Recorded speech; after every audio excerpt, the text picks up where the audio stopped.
Ration ہے سڑے کو میرا بڑا سخت ارادہ تھا کہ میں کرنا تزیین بھی کرنا چاہتے ہیں آ کے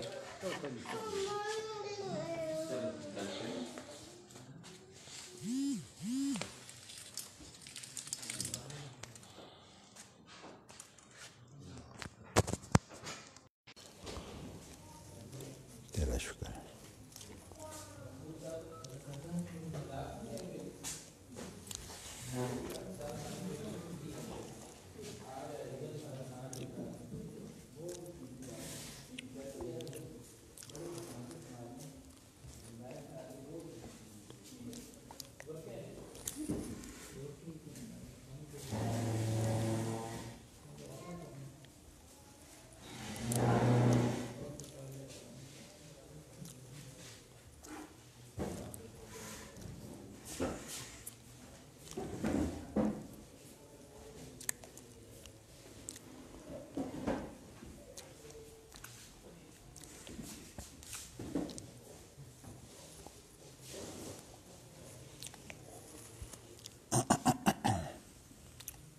اللہ اکبر.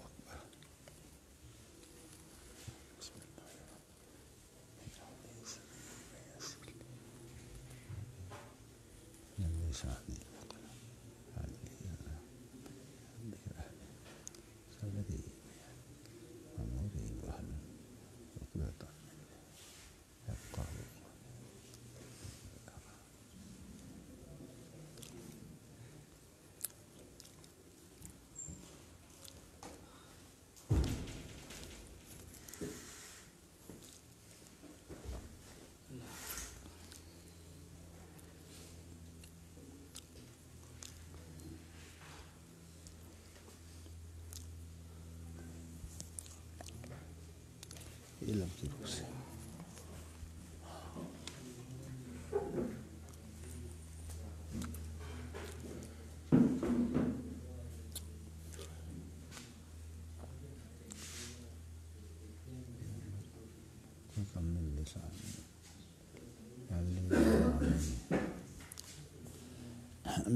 بسم اللہ الرحمن الرحیم. باب قول اللہ تعالی وهو العزیز الحکیم. سبحان ربک رب العزت عما یصفون وللہ العزت ولرسولہ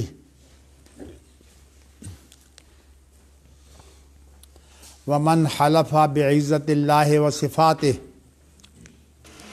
وقال انس قال النبی صلی اللہ علیہ وسلم تقول جہنم قط قط وعزتک. وقال ابو ہریرہ عن النبی صلی اللہ علیہ وسلم یبقى رجل بین الجنۃ والنار وهو آخر اہل النار دخولا الجنۃ فیقول رب اصرف وجہی عن النار لا وعزتک لا اسألک غیرہا. قال ابو سعید ان رسول اللہ صلی اللہ علیہ وسلم قال قال اللہ عز وجل لک ذالک وعشرۃ امثالہ. وقال ایوب وعزتک لا غنا بی عن برکتک.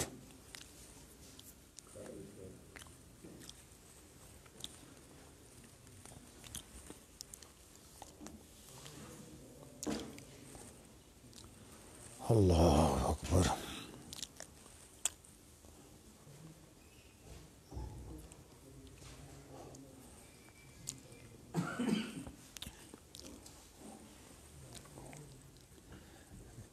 امام بخاری رحمۃ اللہ علیہ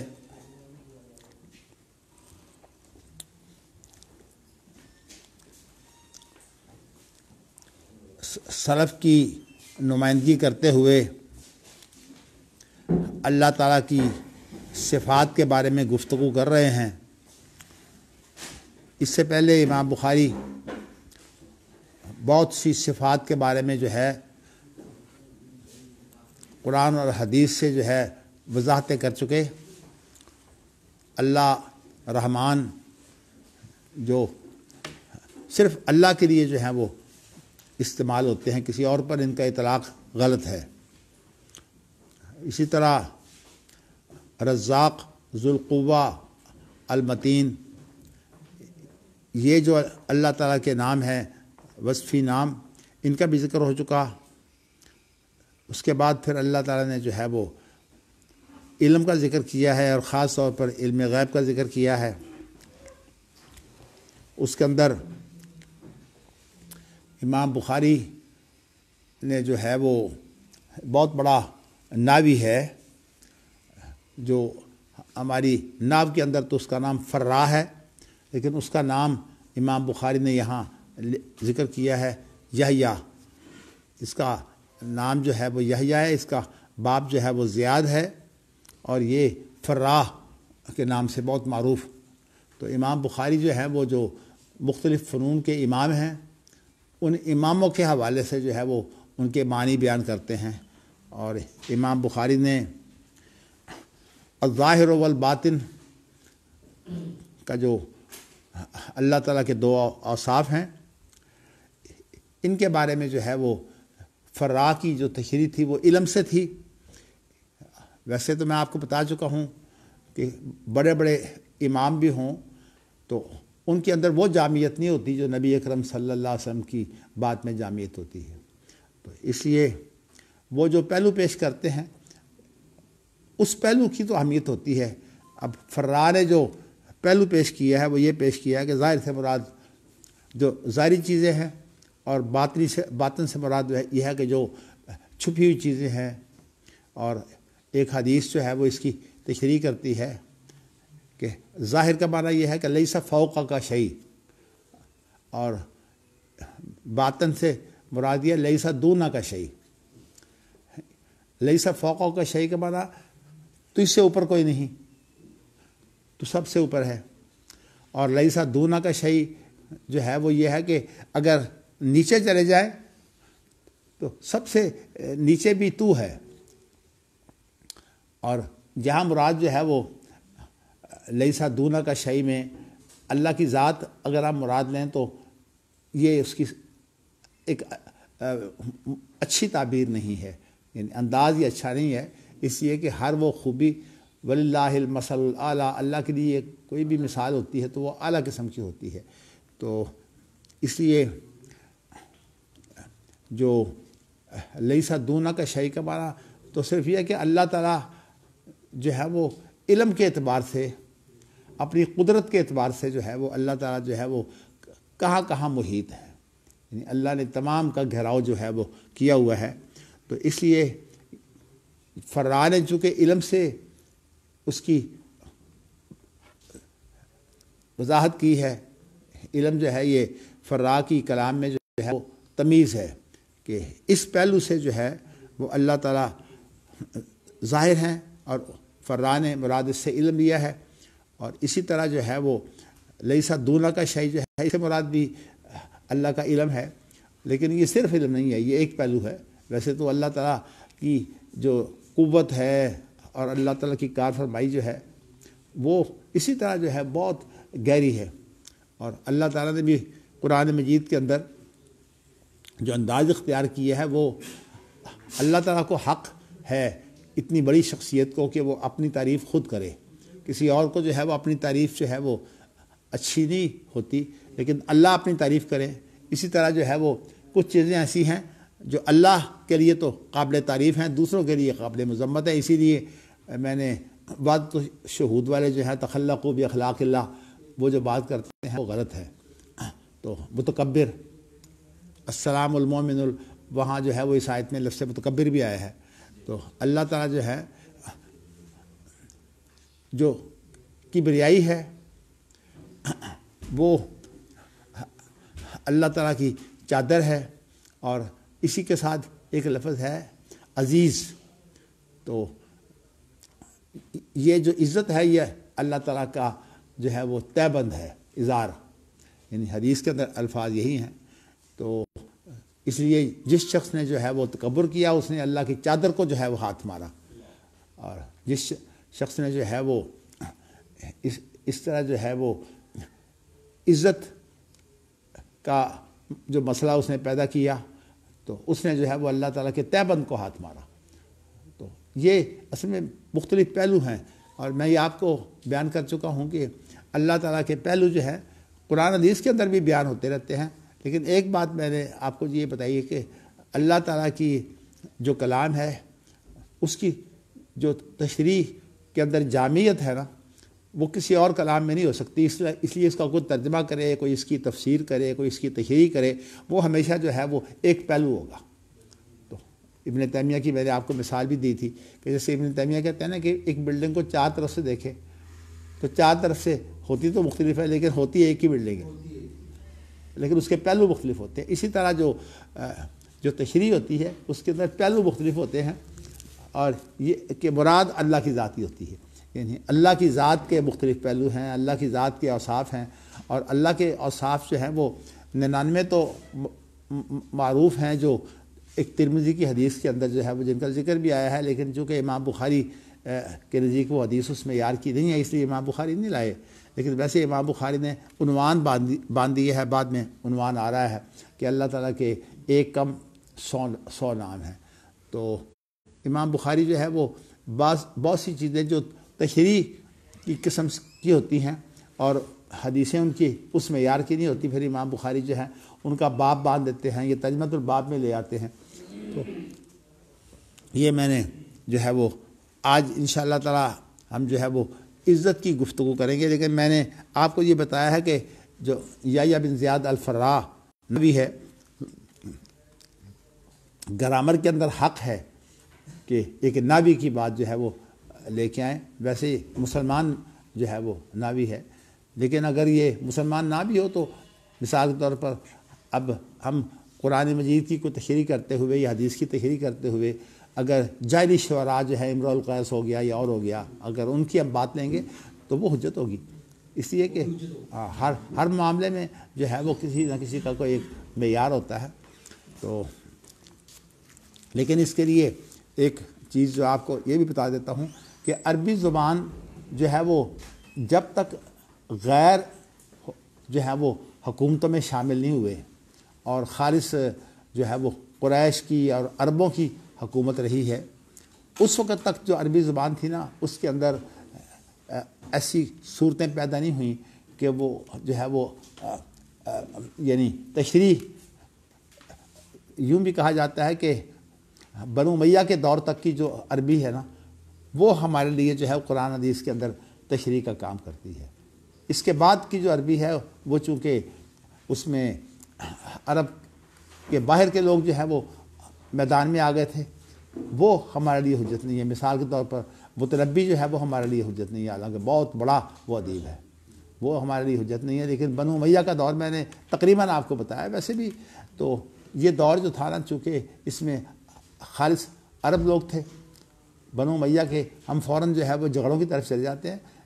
بنو امیہ کا ایک مقام ہے کہ نبی اکرم صلی اللہ علیہ وسلم نے فرمایا تھا نا کہ 12 خلیفے جو ہیں قریش میں سے ہوں گے اور اس وقت اسلام بھی غالب رہے گا، تو وہ سارے کے سارے جو ہے یہ بنو امیہ کے ہیں خلفاء. بنو عباس بھی تو تھے، تو قریش میں بنو عباس قریش تھے، لیکن بنو عباس نے اپنے ساتھ جن لوگوں کو ملایا وہ سب باہر کے تھے. سب سے پہلے تو میں بتانا چاہتا ہوں نا کہ منصور نے جو ہے وہ کس شخص کو جو ہے اپنا مشیر بنایا، وزیر بنایا، وہ عبداللہ بن مقفع جو ہے وہ ایرانی تھا اور اس نے کافی بگاڑ بھی پیدا کی ہے. بلکہ یہ مسئلہ جو ہے کہ یہ فقہ ہو یا کوئی تشریح ہو اور اس تشریح کو جو ہے وہ دوسروں کے اوپر مسلط کرنا، یہ نظریہ اسی کا تھا. کیونکہ ایران کے اندر تو جو دساتیر اور قوانین جو ہیں وہ بادشاہ جو ہے وہ وضع کرتا تھا. تو اب بھی پہلے صورتحال جو تھی وہ بادشاہوں کی تھی، تو بادشاہ جو ہے ان کے اندر انفرادیت ہوتی تھی، یعنی ایک حکمران ہوتا تھا، باقی جو ہے ان کے معاونین ہوتے تھے، وزراء ہوتے تھے. اور آج جو ہے وہ جمہوریت جو ہے اس میں کوشش ظاہری طور پر یہ کی گئی ہے کہ اس کے اندر حکومت جو ہے وہ ایک شخص کی نہ ہو. حالانکہ اس کا اگر تجزیہ کریں تو یہ ایک تو ایک شخص کی حکومت نہ ہونے کا معنی یہ ہے کہ ایک شخص کو پکڑو نہیں، لیکن فساد سارا ایک شخص کا ڈالتا ہے. تو مولانا اشرف علی تھانوی رحمۃ اللہ علیہ اسی کی تشریح میں جو ہے وہ الجھ گئے. کہتے ہیں جی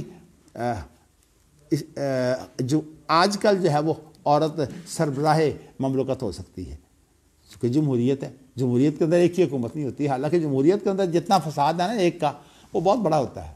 تو میں آپ کو یہ بتانا چاہتا ہوں کہ یہ اس کا موضوع کا تعلق ہے کہ حکمران جو ہے وہ فرد ہوتا ہے یا جو ہے وہ ایک ادارہ ہوتا ہے. لیکن اس کی تشریح انشاءاللہ پھر کریں گے، اس وقت اس کی تفصیل میں نے نہیں جانا، لیکن میں نے آپ کو بتا دیا ہے کہ جمہوریت جو ہے وہ جو استبداد جمہوری میں جمہوری قبا میں ہے پائے کوب، جو استبداد جمہوری قبا میں ہے پائے کوب، تو اسے سمجھتا ہے آزادی کی ہے نیلم پری. یعنی ہم تو دھوکہ کھاتے ہیں کہ یہ آزادی کی نیلم پری ہے، حالانکہ یہ استبداد کا دیو ہے. دراصل وہ آزادی کے نام پر جس طرح جو ہے وہ مسلط ہوتا ہے، آپ دیکھ لیجئے کہ کس طرح جو ہے وہ جو حکمران ہوتا ہے وہ حکومت چھوڑنے کے لیے مادہ ہی نہیں ہوتا. اور نبی اکرم صلی اللہ علیہ وسلم نے بہت پہلے جو ہے یہ فرمایا ہے کہ نعمت المرضعۃ بیست الفاطمہ، یہ حکومت جب ملتی ہے تو ایسے ہے جیسے کہ بچے کو دودھ ملتا ہے، بچہ بڑا خوش ہوتا ہے، اور جب ماں اس کو دودھ چھڑا دیتی ہے تو بچہ کس طرح چیخے مارتا ہے. تو میرا کہنے کا مقصد یہ ہے کہ میں نے آج آپ کو جو ہے وہ اللہ تعالیٰ نے جس کو جو ہے وہ اپنی عزت کہا ہے نا، اور اگرچہ لفظ تو کبریاء و ردائی بل عظمت و اظہاری، لفظ وہاں عظمت کا ہے، لیکن عظمت کا جو ایک پہلو ہے وہ عزت کا بھی ہے. تو اس لیے قرآن مجید میں لفظ تو عظیم اللہ کے بارے میں بار بار آیا ہے، لیکن امام بخاری نے فی الحال جس چیز کو اجاگر کیا ہے وہ لفظ عزت کو اجاگر کیا ہے. اس کی وجہ یہ ہے کہ عزت کے اندر دو ایسے معنی پائے جاتے ہیں جس کی وجہ سے ہم اردو زبان میں اسے استعمال کرتے ہیں کہ یہ تو مجھے بڑا عزیز ہے. کیا مطلب کہ اس کے معنی پیار کے ہے، لیکن عربی زبان میں عزیز میں وہ پیار ہوتا ہے جس پیار کی وجہ سے وہ غالب آ جائے. جیسے کہ گھروں میں کسی بیوی سے بہت پیار ہو اور وہ بیوی جو ہے وہ خاوند پر غالب آ جاتی ہے. تو اسی لیے حضرت عیسیٰ علیہ السلام کی یہ جو دعا ہے نا، جو قیامت کے روز جو ہے وہ میدان محشر میں حضرت عیسیٰ علیہ السلام جو ہے وہ ایک دعا کریں گے، اور اللہ سے سفارش کس انداز سے ہوگی؟ ان تعذبہم فإنہم عبادک، اگر تو ان کو سزا دے تو یہ تیرے ہی بندے ہیں. کتنا عجیب انداز، تیرے ہی بندے ہیں، تیرے اپنے ہی ہیں، کوئی ایسا نہیں ہے کوئی باہر کے ہے، تیرے اپنے ہی ہیں. ان تعذبہم فإنہم عبادک وإن تغفر لہم، اور اگر تو معاف کر دے فإنک انت العزیز الحکیم، یعنی تو اتنا جو ہے وہ عزیز ہے. یہاں کیا معنی ہے؟ غالب. تو یہاں محبت کی وجہ سے جو ہے وہ اللہ کی جو عزیز کا جو لقب ہے نا، اس کے اندر محبت کی وجہ سے جو غالب ہوتا ہے نا اس کو کہتے ہیں عزیز. لیکن یہ بھی جو تعبیر ہے یہ کل تعبیر نہیں ہے، ایک پہلو میں نے آپ کے سامنے پیش کر دیا. اللہ تعالیٰ کی جو کلام ہے اور جو اللہ کے نام ہے ان کے اندر بہت زیادہ جامعیت ہے. تو یہ محبت بندے کی طرف سے ہوگی، جو بندہ کہہ رہا ہے اللہ سے امید رکھ رہا ہے، دعائی ہے نا، تو ظاہر ہے اس بندے کی طرف سے ہوگی. تو اللہ کو جب عزیز کہا جاتا ہے، لیکن جب اللہ نے خود اپنے آپ نہیں، لیکن اللہ تعالیٰ کی یہاں عزیز سے مراد ایک پر بات نہیں ہے. عزیز سے یہاں مراد یہ ہے کہ تو جو ہے وہ عزیز، یعنی محبت کرنے والا بھی ہے اور تو غالب بھی ہے. مقصد یہ ہے کہ تجھے کوئی پوچھ نہیں سکتا. یہاں اصل میں یہ مراد ہے کہ اگر یعنی اگر تو معاف کرتا ہے تو تجھے پوچھنے والا کون ہے. اور دوسری بات یہ ہے کہ تو اگر معاف کرے گا تو تیری حکمت ہے، تو حکمت سے معاف کرے گا، کوئی بیوقوفی سے معاف نہیں کرے گا. بعض لوگ جو ہے وہ کسی کو بیوقوفی سے معاف کر دیتے ہیں، اپنے دشمن کو چھوڑ دیتے ہیں، اور وہی دشمن جو ہے بعد میں ان کو تباہ کر دیتا ہے. خاص طور پر اسی طرح جو ہے وہ بیوی ہو یا بچے ہوں، جب ان کے ساتھ صورتحال ایسی بن جاتی ہے کہ انسان ان سے زیادہ پیار کرتا ہے تو اس کے بعد یہی چیز جو ہے بگاڑ کا باعث ہوتی ہے. بچے جو ہیں وہ سب سے پہلے جو ہے وہ محسن بن جاتے ہیں، بیوی بھی محسن بن جاتی ہیں. ویسے تو خاندانی باتیں جو ہے وہ زیادہ کیا کرنی ہے، لیکن مجھے یاد ہے کہ ہمارے ایک بزرگ جو ہے وہ کہا کرتے تھے کہ میری بیوی کا کچھ پر بڑا احسان ہے کہ اس نے میرا گھر آباد کیا ہے. اور وہ بیوی کے بہت جو ہے وہ تابع فرمان تھے، بلکہ صورتحال یہ ہے کہ کھانا بیچارے وہ پکاتے اور جب بیوی جو ہے وہ چارپائی پر بیٹھی رہتی ہے اور جب کھانا اس کے پاس پیش کرتا ہے تو کہتی نمک کچھ زیادہ ہو گیا ہے، میری جو ہے وہ کم ہو گئی ہے، اس طرح کی. اب ظاہر ہے کہ عورت کو مرد کا کھانا جو ہے وہ کیسے پسند آئے. کو سارے جو ہے وہ نائی تو نہیں ہوتے کہ باقاعدہ جو ہے وہ کھانا پکانے کے ماہر ہوں. تو اس طرح سے جو ہے وہ پھر بیویاں اس طرح نخرے بھی دکھاتی ہیں کہ فلاں اس میں عیب ہے، فلاں اس میں عیب ہے. تو اسی طرح انسانوں کے اندر جو یہ چیز ہے وہ پیدا ہو جاتی ہے. اسی طرح اولاد کے اندر ہے. اولاد یہ سمجھتی ہے کہ ہم بہت بڑے محسن ہیں اپنے باپ کے، اور یہ وہ بگاڑ ہے جو اولاد کے اندر پیدا ہوتا ہے. پھر اولاد جو ہے وہ اطاعت سے نکل جاتی ہے. اللہ اکبر، اللہ اکبر. حافظ ثناء اللہ رحمہ اللہ، میں ویسے یہ جب لفظ کہتا ہوں تو مجھے پتہ ہے کہ انشاءاللہ تعالی بہت جلدی ان سے ملاقات ہوگی. تو بیچارے بڑے دکھی تھے اس معاملے میں.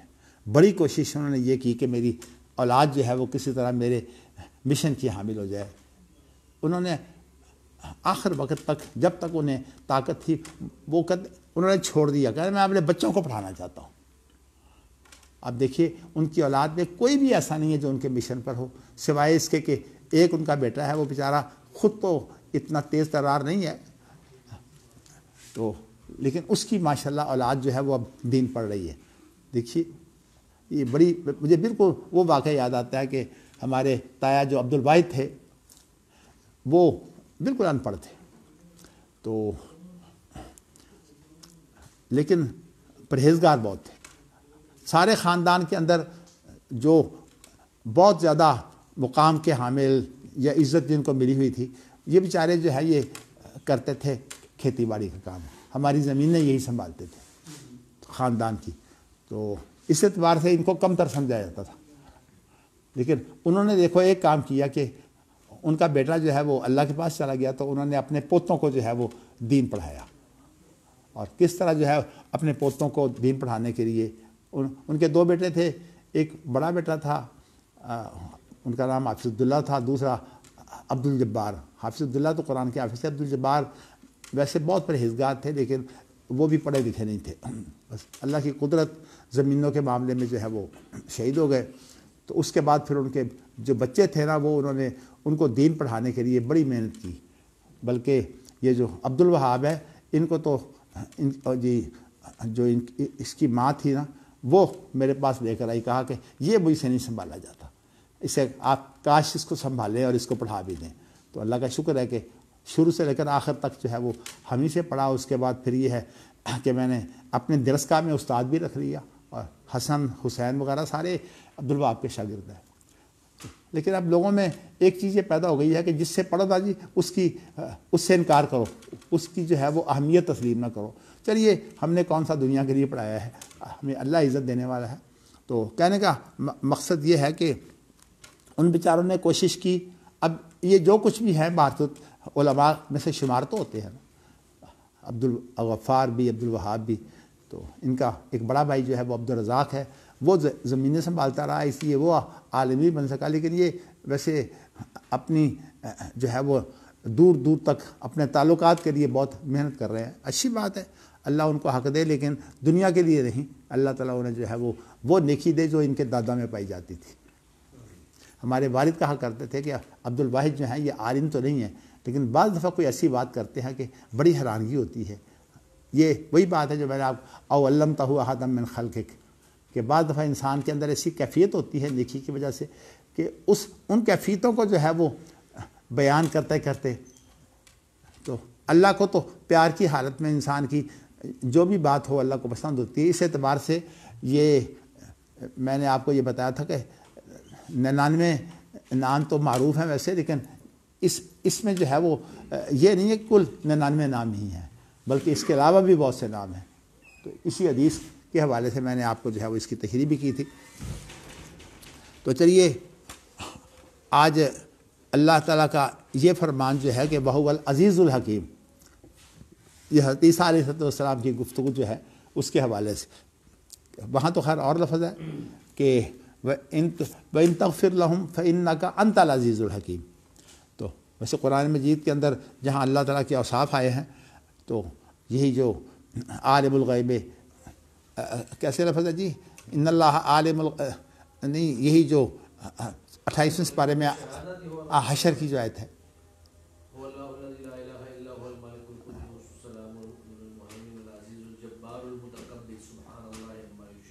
جی جی بہو العزیز الحکیم، یہاں سے لیا انہوں نے۔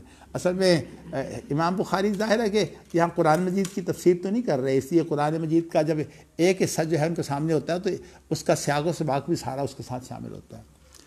تو یہاں بہو العزیز الحکیم یہاں سے لیا، اور اسی طرح ایک اور صورت ہے، صورت صافات، اس کا جو آخری حصہ ہے وہ بھی اسی طرح اللہ تعالیٰ عام طور پر جب انسانوں کے ساتھ اپنے معاملات ہوں یا اپنی ذات کے سلسلے میں اللہ نے کچھ بیان کرنا ہو تو اللہ کا طریقہ کار یہ ہے کہ ایک بات بیان کرنے کے بعد کسی آیت کے خاتمے پر جو ہے وہ چیز لے آتے ہیں۔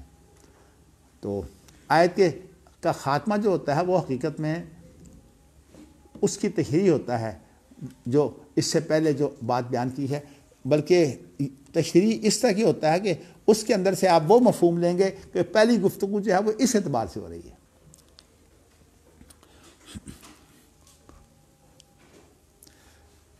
تو اب دیکھیے سورۃ صافات کے آخر میں کیا ہے؟ سبحان ربک رب العزت عما یصفون وسلام علی المرسلین والحمد للہ رب العالمین، پھر وہ بھی لے آئے۔ اچھا، اور اس کے بعد جو ہے سورۃ منافقون سے وللہ العزت ولرسولہ، کہ عزت جو ہے وہ ساری اللہ کے لیے ہے۔ تو ہمارے اردو میں ویسے عزت کا لفظ جو ہے وہ اور معنوں میں بولا جاتا ہے، اور قرآن مجید میں بہرصورت یہ لفظ بہت جامع ہے۔ ویسے میں آپ کو بتاؤں کہ جو ہمارے ہاں انسانی حقوق کے بڑے نعرے لگتے ہیں نا، میں نے آپ کو پہلے بھی بتایا تھا کہ آج ضرورت اس بات کی ہے کہ ہمارے علماء جو ہیں وہ جدید جو تصورات ہیں اور جو اس وقت بہت زیادہ جو ہے وہ سائنس اور فلسفے کے نام لے کر جو ہے لوگوں نے مختلف نظام بھی بنائے ہوئے ہیں، وہ انسانی بناوٹی نظام ہیں۔ جیسے کہ یہ جو نظم و نسق کا مسئلہ ہے، چونکہ اس کے اندر تمدنی مسئلہ پیدا ہو جاتا ہے، اس لیے اس کے اندر بڑا بگاڑ ہے، اور یہ جتنے بھی نظام ہیں، کوئی فسطائیت ہو، کوئی جمہوریت ہو، کوئی آمریت ہو، اس طرح کوئی بادشاہت بھی، اب وہ معنی نہیں ہے بادشاہت کا کہ پہلے تو بادشاہ کا معنی یہ ہوتا تھا کہ وہ باقاعدہ جو ہے وہ کنٹرول کرتا تھا، لیکن اگر بادشاہ جو ہے وہ شریعت کے تابع ہوتا تو سارے ہی عیب جو ہے وہ اس کے ڈھکے جاتے۔ لیکن آج کل صورتحال یہ ہے کہ عیب موجود ہے، اور وہ جو کنٹرول کرنے والی چیز ہے کتاب و سنت، وہ موجود ہی نہیں ہے، یعنی بادشاہ کے سامنے کتاب و سنت نہیں ہوتی۔ آج بھی سب سے جو اس وقت اعلیٰ جو ایک مملکت ہے وہ سعودی عرب ہے، لیکن وہاں یہ کشمکش جو ہے وہ چلتی رہتی ہے کہ یہ ایسا نظام جو شریعت کے منافی ہو، کیونکہ ان کے دستور میں تو یہ ہے کہ کوئی ایسا نظام جو شریعت کے منافی ہو وہ بنایا نہیں جا سکتا۔ ان کے ہاں ویسے تو شریعت جو ہے اس طرح دستور کے طور پر حاوی ہے کہ ہر چیز جو ہے وہ شریعت کے تابع ہے، لیکن نظام کا تعلق چونکہ تمدن سے ہوتا ہے، اور تمدن کی جو بنیاد ہے وہ میں نے آپ کو بتایا تھا کہ اس کی بنیاد بھی شریعت ہوتی ہے۔ فَإِن تَنَازَعْتُمْ فِي شَيْءٍ کی میں نے جب تشریح کی تھی تو میں نے بتایا تھا کہ شَيْءٍ سے مراد نکرہ ہے، اور یہ شرط کے حیز میں آ کر جو ہے وہ نکرہ عموم کے لیے نص ہو گیا ہے۔ تو اس کا معنی یہ ہے کہ اس کے اندر ہر وہ چیز جس کو شے آپ کہتے ہیں اس کا حل جو ہے وہ آپ کو کتاب و سنت میں ملے گا۔ اس کا کیا مطلب ہے کہ کتاب و سنت کے اندر یا تو اگر عبادت ہے تو اس کی پوری جو تفسیر ہے مل جائے گی آپ کو، اور اگر وہ تعبدی امور نہیں ہے بلکہ تعبدی امور کے علاوہ وہ چیزیں ہیں جن کو آپ اطاعت کے اندر شمار کرتے ہیں تو وہاں بھی بنیادی اطاعت جو ہے وہ اللہ کے لیے ہوگی۔ تو اس لیے جو لوگ ان جھگڑوں میں پڑتے ہیں کہ جی اب جو صورتحال ہی ہے دنیا کے اندر تسلیم شدہ بات ہے کہ اکثریت اور اقلیت کے فیصلے، یہ بات جو ہے یہ ہم اس طرح سے جو ہے وہ ہم بہت طریقہ کار ہمارا غلط یہ ہے کہ ہم بجائے اس کے کہ پہلے قرآن و حدیث کو سمجھیں اور اس کے اندر خاص طور پر جو سلف کی تفسیر ہے اس کو سمجھیں، ہم سمجھنے کے بجائے وہاں سے فوراً جو ہے وہ یہاں آ جاتے ہیں، اور یہاں آ کر جو ہے وہ کہتے ہیں کہ جی اگر اقلیت اکثریت کا مسئلہ نہ ہوگا تو کیسے معاملے حل ہوں گے؟ حالانکہ اقلیت اکثریت کا مسئلہ جو ہے یہ اصولی ہے. اصولی مسائل جتنے بھی ہیں وہ سارے کے سارے اسی طرح کہ کتاب و سنت جو ہے وہ دستور ہے، یہ مسئلہ اصولی ہے. اس کو چھوڑ کر جو ہے وہ اپنی دستور سازی شروع کر دینا جو ہے یہ فساد کا بگاڑ ہے. اور میں نے آپ کو بتایا کہ دنیا اس کا 57 جو اسلامی جو ہے وہ ملک ہیں ان کے اندر میں اصل میں ریاست کے لفظ سے بھی بچتا ہوں، اس لیے میں نے انشاءاللہ کسی وقت بتاؤں گا آپ کو ریاست کے لفظ کے اندر کیا بگاڑ ہے. تو یہ ہمارے دستور کی جو ہے دفعہ 7 ہے اور اس کی روشنی میں انشاءاللہ میں آپ کو بتاؤں گا. تو میں نے آپ کو یہ بتایا تھا کہ ہمارے علماء کی جو ہے وہ اگر نظر ہے تو وہ نظر صرف اتنی ہے کہ جو پرانے اختلافات ہیں ان کے بارے میں جو ہے وہ جان لیں کہ وہ پرانے اختلافات میں سے آپ دیکھیے نا یہ جہمیہ کیا تھے، معتزلہ کیا تھے. امام بخاری کے بعد تو پھر مسائل اور لمبے ہو گئے، اشاعرہ کیا ہیں، ماتریدیہ کیا ہیں، اسماء و صفات کی باتیں ہیں. لیکن ایک سوال پیدا ہوتا ہے کہ آپ جتنی گفتگو ہیں ذرا کوئی بھی کسی کالج یونیورسٹی کا پڑھا ہوا آدمی جو ہے اس کے سامنے گفتگو کریں، اسے پتہ ہی نہیں ہوتا کہ جہمیہ کون ہوتے ہیں، معتزلہ کون ہوتے ہیں. آپ اس چیز کا رد کر رہے ہیں. وہ بالکل ایسی بات ہے کہ نبی اکرم صلی اللہ علیہ وسلم کو جو ہے وہ محمد کہنے کے بجائے کہتے تھے مزمم. تو نبی اکرم صلی اللہ علیہ وسلم نے فرمایا کہ دیکھو اللہ تعالیٰ نے کس طرح مجھے گالی سے بچایا ہے کہ میرا نام لینے کے بجائے مجھے مزمم کہتے ہیں. تو گویا کہ میں ان کی گالی سے بچ گیا ہوں. آج ہماری جو ہے وہ یہی حالت ہے کہ ہم جب جو ہے وہ کوئی وضاحت کرتے ہیں تو وہ سابقہ جو فتنے اٹھے ہیں خاص طور پر جو ہے تقلیدی دور میں جب کہ بہت زیادہ جمود تھا تو اس وقت لوگوں نے جو طویلوں کے میدان کھولے ہیں ہم اس دور میں جو مسائل تھے ان کی تردید شروع کر دیتے ہیں. کوئی تو جو ہیں وہ اس کے تابع ہیں جیسے کہ اشاعرہ ماتریدیہ جو ہے وہ تو ظاہر ہے کہ ان کے جو مسالک ہیں معروف ہیں. جو ابو منصور ماتریدی کے نام سے جو اس وقت ساری الہیات کی باتیں ہیں وہ بھی سامنے ہیں.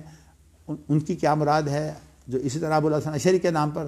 اور ویسے آپ کو بتاؤں کہ سب سے پہلا مسئلہ تو یہ پیدا ہوتا ہے کہ کیا ابو الحسن اشعری جو ہیں ان کے یہ افکار تھے. حالانکہ یہ تمام کے تمام افکار جو ہے ان کی اپنی جو آخری کتاب ہے ابانہ اس کے اندر تردید موجود ہے.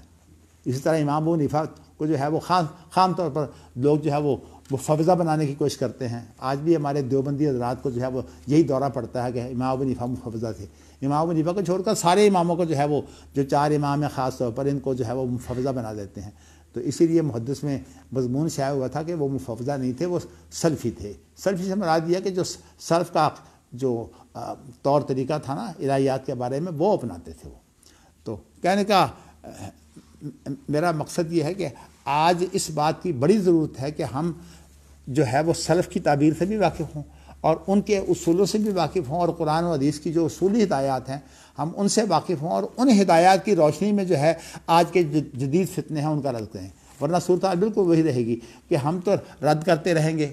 اور ہمارے علماء کی صورتحال میں نے اللہ ماشاء اللہ تو کہنا چاہیے ایسی صورتحال ہے کہ وہ جس چیز کا رد کر رہے ہوتے ہیں انہیں خود پتہ نہیں ہے کہ وہ کیا کر رہے ہیں. اور یہ ہے کہ غیر جو ہے وہ ارادی طور پر وہ ایسی باتیں کہہ جاتے ہیں. جیسے میں نے آپ کو بتایا تھا کہ میں نے جو ہے وہ یہ بخاری کی جو شروحات دیکھا تو اس کے اندر جو ہے وہ اللہ کو یوں بیان کرتے ہیں کہ جیسے اللہ کا وجود جو ہے وہ علت ہے. اور حالانکہ یہ علت والی تشریح جو ہے یہ ساری فلاسفہ کی ہے. ان کے ہاں جو ہے وہ حق و باطل کی تو بات ہی نہیں ہے. ان کے ہاں کیا ہے کہ اللہ علت العلت ہے. یہ اللہ علت العلت یہ فلاسفہ کی تشریح ہے. اور بعد میں چونکہ یہ مسلمانوں نے فلسفے کو جو ہے استعمال کیا اس لیے اب یہ جو ہے یہ مسلمانوں کی تعبیر بن گئی ہے. اسی طرح جو ہے وہ اللہ کے بارے میں جو صورتحال ہے میں انشاءاللہ موقع بہ موقع اس کی خود وضاحت کروں گا. خاص طور پر کلام اللہ کے بارے میں بہت ہی جو بڑی آزمائش آئی احمد بن حنبل کو اور دیگر بہت بڑے علماء کو. تو انہوں نے حق و باطل کے سلسلے میں کس طرح قربانیاں دی ہیں میں انشاءاللہ تعالی اس وقت آج میں صرف آپ کو یہ بتانا چاہتا ہوں کہ جو عزت کا لفظ ہے نا یہ اب چونکہ اس وقت علم بردار بنا ہوا ہے امریکہ انسانی حقوق کا. تو میری چونکہ یہ کوشش رہی ہے اگر میں یہ نہیں کہتا کہ میں کامل ہوں لیکن یہ میری 50 سال یہی کوشش رہی ہے کہ میں جدید جو معاشرہ ہے اس کے جو افکار ہیں ان کو سمجھوں اور ان کو سمجھ کر پھر یہ دیکھوں کہ کتاب و سنت میں ان کے بارے میں جو ہے وہ کیا تبصرہ ہے، کیا کتاب و سنت کس چیز کی تائید کرتی ہے اور کس چیز کی جو ہے وہ تردید کرتی ہے۔ تو یہ اللہ کا شکر ہے کہ اللہ تعالیٰ نے مجھے یہ توفیق دی، اور آگے بھی جو ہے وہ میرا یہی ذہن ہے کہ ہماری یونیورسٹی جو بنے اس کے اندر ظاہر ہے ہم نے تمام جدید نظام جو ہیں ہم ان کے بارے میں جو سب سے پہلے ہماری شریعت کا جو موقف ہے ہم اس کو واضح کریں گے انشاءاللہ، جو اللہ تعالیٰ نے قائم کر دی۔ اور اگر حافظ ثناء اللہ صاحب اللہ کے پاس چلے گئے ہیں، اگر میں بھی جو ہے وہ اللہ کا بلاوا آ جاتا ہے تو ظاہر ہے کہ ہمیں تو اللہ کا بلاوا اگر آئے گا تو ہم تو رضیت باللہ ربا کے قائل ہیں، اس لیے ویسے چلتی اس کا تو کسی کی بھی نہیں ہے، جب اللہ کا بلاوا آ جاتا ہے تو پھر کون ہے جو اس کا انکار کرے۔ ہاں، تو لیکن کہنے کا مقصد یہ ہے کہ ویسے پوری زندگی میری یہ کوشش رہی کہ میں جو جدید افکار ہیں نا ان کو پڑھوں، اور ان کو پڑھ کر جو ہے پھر خالی میں نے مطالعہ نہیں کیا بلکہ میں اس کے جو ماہرین تھے نا ان کے ساتھ بہت بیٹھا ہوں اور گفتگو چلتی رہی، خاص طور پر قانون کے بارے میں۔ تو جو بڑے بڑے سرکردہ قانون دان تھے ان سے ہماری گفتگو جو ہے وہ ہوتی رہی۔ تو یہ اللہ کا شکر ہے، اس لیے بہت سی چیزیں ایسی ہیں جو جدید دور کی ہیں۔ تو میں یہ سمجھتا ہوں کہ علماء وہ آج کے علماء ہی نہیں ہیں جن کو جدید دور کے حالات کا علم نہیں۔ مولانا اشرف علی تھانوی کی میں نے بھی مثال دی تھی نا کہ دیکھیے جی ان کو یہ نہیں پتہ جمہوریت ہوتی کیا ہے، اور کہتے ہیں کہ جمہوریت جو ہے وہ فرد کی حکومت نہیں ہوتی، وہ جماعت کی ہوتی ہے، کوئی جماعت کی حکومت نہیں ہوتی۔ اگر آپ اس میں گہرے جائیں تو وہی جو مغرب کو بہت سمجھنے والا ہے ڈاکٹر اقبال، اس کی بات میں نے آپ کو بتا دی کہ یہ جمہوریت جو ہے یہ استبداد کا دیو ہے۔ تو کہنے کا مقصد یہ ہے کہ یہ چیزیں جو ہیں یہ سمجھنی چاہیے۔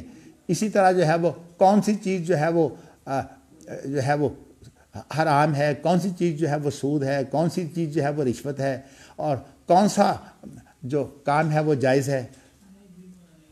اب جو ہے وہ اس طرح کی چیزیں جو ہیں، صاف سی بات ہے کہ ہمارے ہاں علم نہیں ہوتا، لیکن ایک چیز جب پھیلتی ہے تو پھر اسی طرح جیسے آج کل جو ہے وہ تصویر کی صورتحال جو ہے وہ یہ بنی ہوئی ہے کہ لوگ سمجھتے ہیں کہ اب یہ تصویر جو ہے یہ کتنا کوئی بڑا نیکی کا نام ہے، حالانکہ یہ تصویر جو ہے یہ پسندیدہ چیز نہیں ہے۔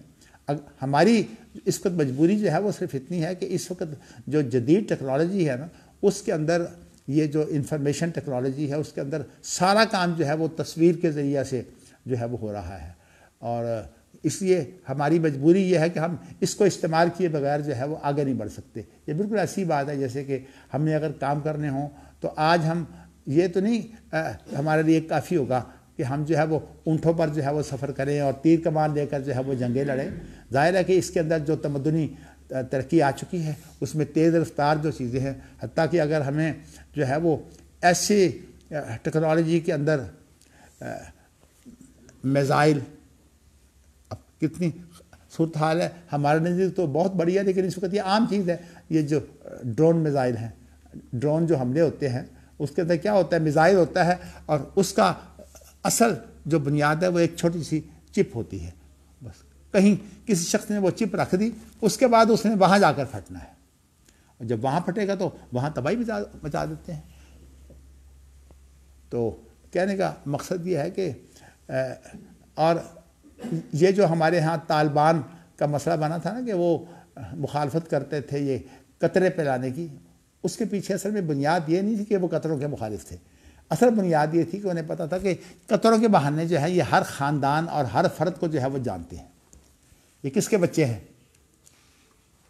اب دیکھیے نا اسامہ بن لادن کو جو ہے وہ ایک ڈاکٹر کے ذریعے سے جو ہے وہ اس نے پیسے لے لیے، ہاں شکیر افریدی۔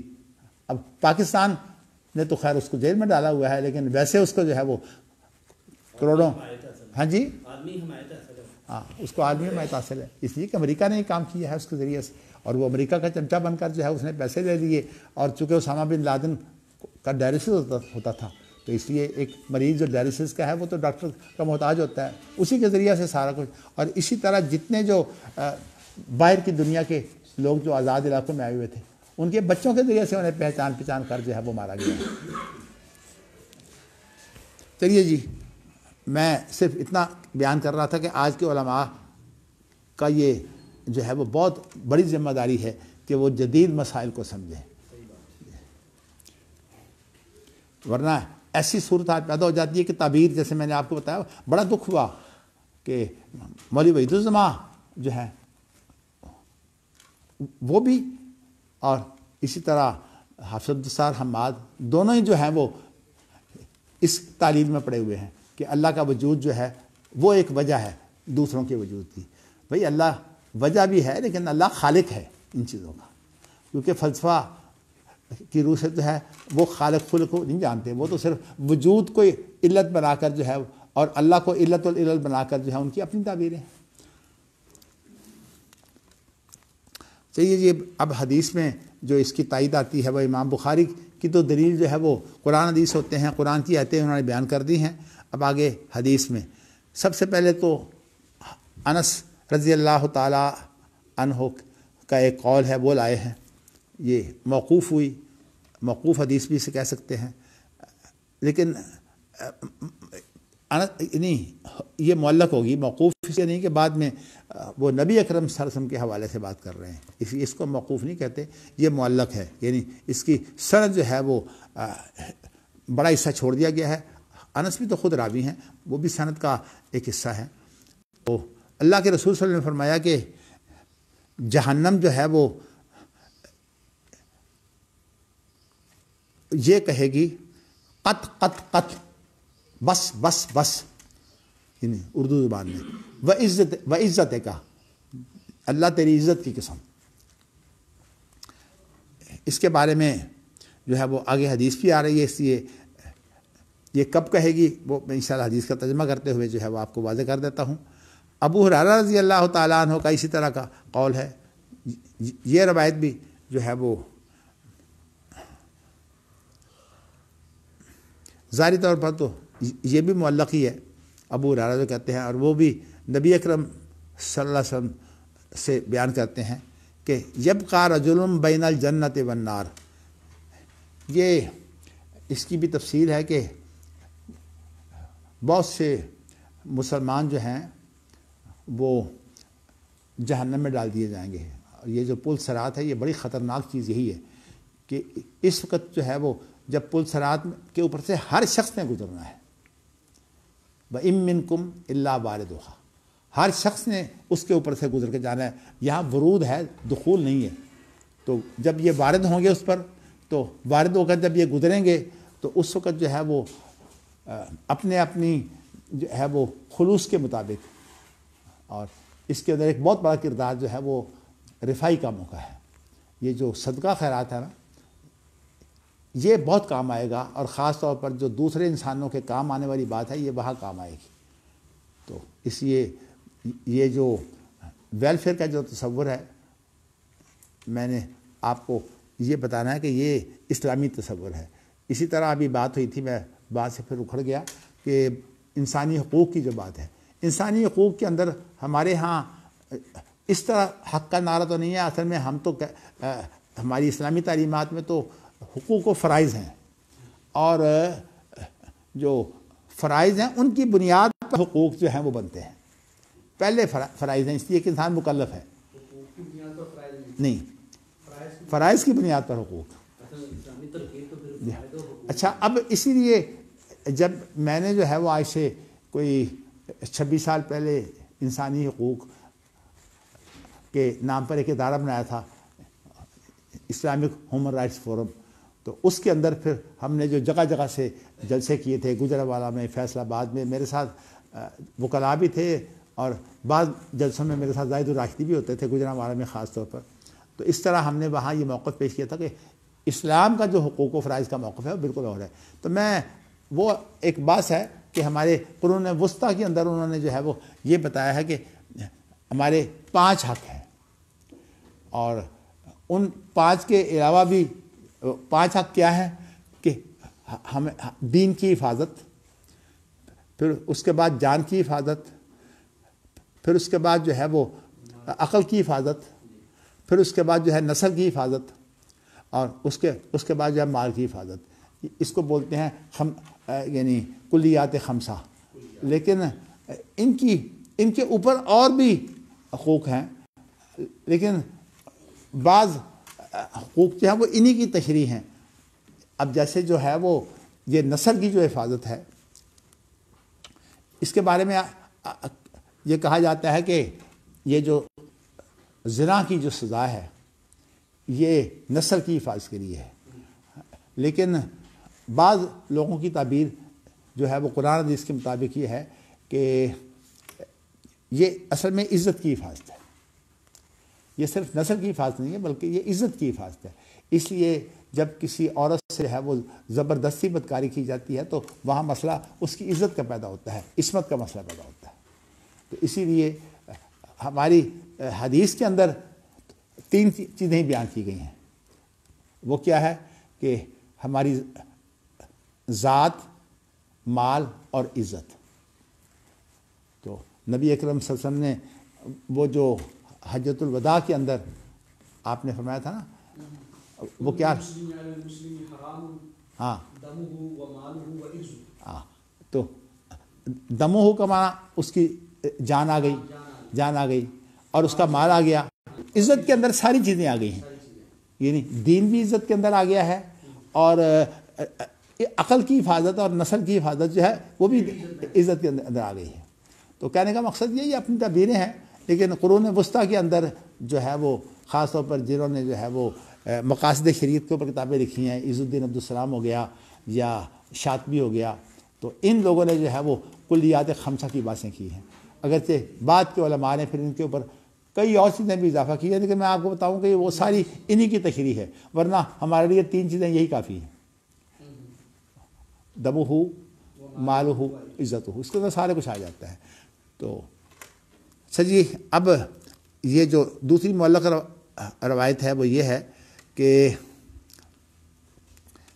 میں نے آپ کو بتایا تھا کہ پل صراط کے اوپر سے گزریں گے تو وہاں پل صراط کے اوپر جو سب سے زیادہ کام آنے والی چیز ہے وہ جو جس کو ہم ویلفیئر کے کام کہتے ہیں نا، یہ یعنی یہ سارے تصورات جو ہیں ان کو اسلامی رنگ میں لا کر ان کی اسلامی تشریح جو ہے وہ ہونی چاہیے، کیونکہ تو میں نے آپ کو بتایا تھا کہ سعودی عرب میں یہ کشمکش عرصہ سے چل رہی ہے کہ جو بادشاہ ہے ویسے تو وہ دستور کے مطابق کتاب و سنت میں کوئی دخل نہیں دے سکتا، لیکن یہ ہے کہ نظام کے نام پر جو ہے وہ بہت کچھ بگاڑ پیدا ہو سکتا ہے۔ جیسے آپ جانتے ہیں کہ اب تو یہ کوشش ہو رہی ہے کہ ایک شہر ایسا بسایا جائے جس کے اندر کتاب و سنت کی دستوری حیثیت کوئی نہ ہو۔ وہاں سعودی عرب کا جو دستور قانون نہیں ہوگا، نیوم کا جو مسئلہ ہے وہ اسی طرح خطرناک مسئلہ ہے۔ اللہ تعالیٰ جو ہے وہ ہمیں ہدایت دے۔ تو کہنے کا مقصد یہ ہے کہ یہ جو مسئلہ ہے نا عزت کا، یہ انسانی حقوق کے اندر آتا ہے، اور یہ عزت جو ہے وہ اللہ کی بھی ہوتی ہے، اور وَلِلَّهِ الْعِزَّةُ وَلِرَسُولِهِ وَلِلْمُؤْمِنِينَ وَلَكِنَّ الْمُنَافِقِينَ لَا يَفْقَهُونَ، لا يفقهون یہ لا يعلمون ہے، لا يعلمون۔ چلیے کہ عزت اللہ کی ہے اور رسول کی ہے اور مومنوں کی ہے، لیکن دوسروں کے نزدیک یہ عزت نہیں ہے۔ لیکن رجعنا الی المدینۃ لیخرجن الاعز منها الاذل، منافق لوگوں کے نزدیک جو ہے وہ اللہ کی عزت نہیں ہے، ان کے نزدیک سب سے بڑی عزت ہے کہ ہماری حکومت کی عزت بننی چاہیے، ہماری حکومت کی رٹ قائم ہو۔ کیا مطلب رٹ کا مطلب قانونی اختیار جو ہے وہ ہماری حکومت کا جو ہے یہ مجروح نہیں ہونا چاہیے، قرآن حدیث چھوڑتا پھرے جہاں مرضی جاتا رہے، ہماری جو رٹ ہے وہ قائم رہنی چاہیے۔ تو جب یہ تصور جو ہے تو اس کے بعد پھر اسلام کا تو اللہ ہی حافظ ہے، اللہ ہی محافظ ہے۔ چلیے جی، تو ایک آدمی جو جہنم میں سے آخری وہ شخص ہوگا جس کو نکالا جائے گا، تو اس کو اللہ تعالیٰ جو ہے وہ جہنم کے کنارے پر جو ہے وہ بٹھا دیں گے۔ تو جہنم کے کنارے پر جب بٹھائیں گے تو وہ کہے گا کہ اللہ میرا چہرہ جو ہے وہ جہنم سے دور کر دے۔ کنارے پر بھی تو سیک تو آتا ہوگا نا، لیکن اب وہ کیا تکلیف ہے، وہ تو ویسے ہی جس جہنم سے نکل کر آئے اس کی ہیبت اور خوف کتنا ہوگا کہ اسی سے تو میں نکل کر آیا ہوں، تو اللہ مجھے اسے دور کر دے۔ تو یہ جو ابو ہریرہ کی جو بات ہے وہ اس میں یہی ہے کہ وہ کہے گا کہ رب صرف وجہی عن النار، یا اللہ میرا جو ہے وہ چہرہ آگ سے دور کر دے۔ اور اس کے اندر وہ قسم کیا کھائے گا، لا و عزت کا، تیری عزت کی قسم۔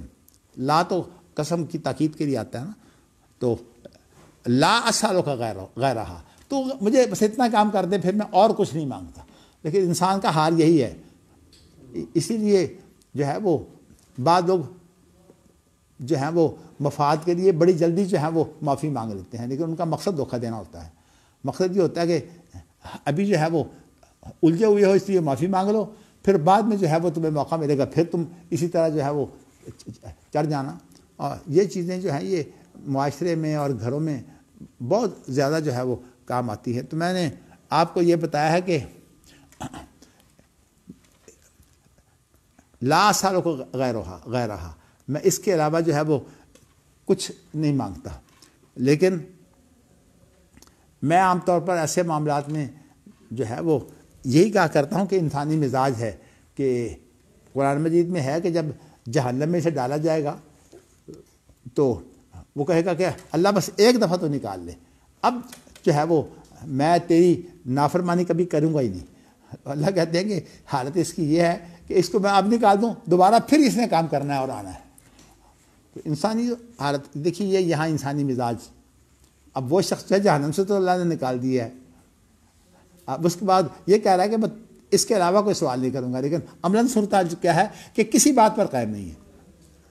تو اس کے لیے آگے ویسے تو یہاں پوری حدیث نہیں آئی، لیکن یہ ہے کہ اس کے بعد پھر اللہ اس کا جب چہرہ ادھر سے موڑ دیں گے تو پھر کہیں گے ادھر جو ہے وہ کہ یہ فاصلے تو اللہ کے لیے کوئی اہمیت نہیں رکھتے، اگرچہ جنت جو ہے وہ تو 7 آسمانوں کے اوپر ہے اور جنت الفردوس تو عرش کے نیچے ہے. تو جو جہنم ہے وہ تو بہت یعنی تحت سرائے مثال ہی دی جا سکتی ہے نا، کہ یہ جو زمین کے اندر پھر پانی پونی گارے گورے سارے جو ہیں، ان کے بعد جو ہے وہ پھر جہنم تو بہت نیچے ہے. لیکن یہ فاصلے جو ہیں یہ جو برزخ میں جو ہے وہ صورتحال ایسی نہیں ہوگی. تو اس لیے جب اس کو جو ہے وہ جہنم سے منہ پھیر دیا جائے گا تو پھر کہے گا کہ یا اللہ تھوڑا سا مجھے جو ہے وہ اور دور کر دے. اس کے بعد پھر اللہ دور کر دیں گے، پھر جنت کے قریب ہو جائے گا تو کہے گا کہ اللہ مجھے اس کے ذرا قریب کر دے. پھر وہاں جا کر جو ہے جو قریب ہوگا تو پھر اس کے بعد جو ہے وہ کہے گا اللہ مجھے اس کا رزق دے دے. پھر وہاں سے رزق ملنا شروع ہو جائے گا. پھر کہے گا اللہ تیرے لیے کون سا مشکل ہے کہ تو مجھے جو ہے اس میں داخل کر دے. تو دیکھیے کہ اس کے اندر یہ اس شخص کو داخل کیا جائے گا، لیکن ہر چیز کے اندر جو ہے وہ یہی کہے گا کہ لا سالوں کو غیر رہا لا و عزت کا، کہ اے اللہ تیری عزت کی قسم. تو یہ اصل میں امام بخاری یہاں بتانا چاہتے ہیں کہ عزت جو ہے وہ اللہ کے لیے ہوتی ہے. تو اس لیے اللہ کا یہ وصف ہے عزت. تو اس کے بعد چونکہ حدیث تو میں نے آپ کو بتایا نا کہ یہ اقوال ذکر ہو رہے ہیں، تو چونکہ نبی اکرم صلی اللہ علیہ وسلم سے اقوال ہیں اس لیے ہم اس کو عام طور پر حدیث جو ہے وہ معلق کہتے ہیں جس کی سند نہ ہو. اچھا جی، اس کے بعد ہے قال ابو سعید. اب دیکھیے 2 قول تو ہو گئے، انس کا بھی ہو گیا اور ابو ہریرہ کا بھی ہو گیا.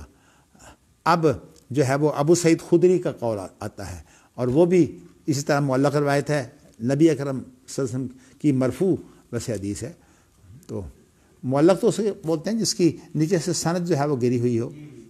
نیچے سے مراد یہ ہے کہ جو مصنف کے اوپر کی جو سرد ہوتی ہے نا وہاں سے سند شروع ہوتی ہے، تو اس کا جو ہے وہ ابتدائی حصہ جو ہے وہ زیادہ یا کل اگر گرا دیا جائے تو اس کو معلق ہی کہتے ہیں. تو یہاں یہ ہے کہ ابو سعید خدری یہ کہتے ہیں کہ اللہ کے رسول صلی اللہ علیہ وسلم نے فرمایا کہ اللہ یہ کہیں گے، کیا کہیں گے؟ لکا ذالکا وعشرۃ امثالہ، اللہ اسے اتنا دیں گے جو آسمان زمین یا اس جیسے وہ آتا ہے نا آسمان زمینوں کا ذکر، ارض السماوات والارض، ان معنوں میں. تو یہ اسے اتنا کچھ اس شخص کو ملے گا جو جہنم سے نکل کر جنت میں داخل ہوگا. اور پھر اللہ تعالیٰ جو ہے وہ اسے صرف اتنا نہیں دیں گے بلکہ اس سے 10 گنا زیادہ اس کو ملے گا. یہ ابو سعید خدری کی روایت ہے. لکا ذالکا وعشرۃ امثالہ، یہ بھی سب کچھ بھی تیرے لیے اور جو 10 گنا اور جو ہے تجھے ملے گا. تو اس طرح یہ اقوال ذکر ہو رہے ہیں. اب ایوب علیہ السلام کا یہ قول بھی جو ہے وہ آ گیا ہے. دیکھیے انسانی جو فطرت ہے، اس کی جو کمزوریاں ہیں ان کا بھی جو ہے وہ اللہ کس طرح دھیان رکھتے ہیں. اب حضرت ایوب آپ کو علم ہے نا کہ کس طرح بیمار رہے. عام طور پر یہ کہا جاتا ہے 13 سال جو ہے کوئی معمولی سی بیماری نہیں تھی. اللہ تعالیٰ جو ہے وہ آزمائشوں سے بچا کے رکھے، اس لیے کہ انسان بڑا کمزور ہے. میں اب ثناء اللہ صاحب کے بارے میں ایک بات سے میں مطمئن ہوا. میں نے کہا یہ اسپتالوں کے اندر یوں ہوتا ہے کہ کوئی ایسی کوئی صورت بنا دیتے ہیں کہ انسان جو ہے وہ دنوں ہفتوں تک جو ہے وہ اسی طرح پڑا رہتا ہے، جان کنی کے عالم میں تکلیفیں اٹھاتا رہتا ہے. مجھے اس بات کا اطمینان تھا کہ چلیے ایک دن کی تکلیف تھی، اللہ تعالیٰ نے جو ہے وہ نکال دی. باقی تو دیکھیے آسانیاں اور یہ مشکلات ساری اللہ کے ہاتھ میں ہیں. اللہ تعالیٰ ہم سب کے لیے جو ہے وہ آسان کر دے. ہماری موت جو ہے وہ بڑی ہیبت ناک چیز ہے. تو اب ایوب علیہ السلام کو جب اللہ نے جو ہے وہ صحت دے دی تو اس کے بعد اللہ کی آزمائش کا ہوئی کہ آسمان سے جو ہے وہ ٹڈیاں برسیں جو سونے کی تھیں. اب حضرت ایوب علیہ السلام جو ہیں وہ سونے کی ٹڈیاں اپنی چادر دے کر جو ہے وہ ان کو اکٹھا کر رہے ہیں. تو اللہ کی طرف سے آزمائش تھی نا. اللہ نے کہا ایوب کہ تجھے اتنا کچھ میں نے دیا ہے.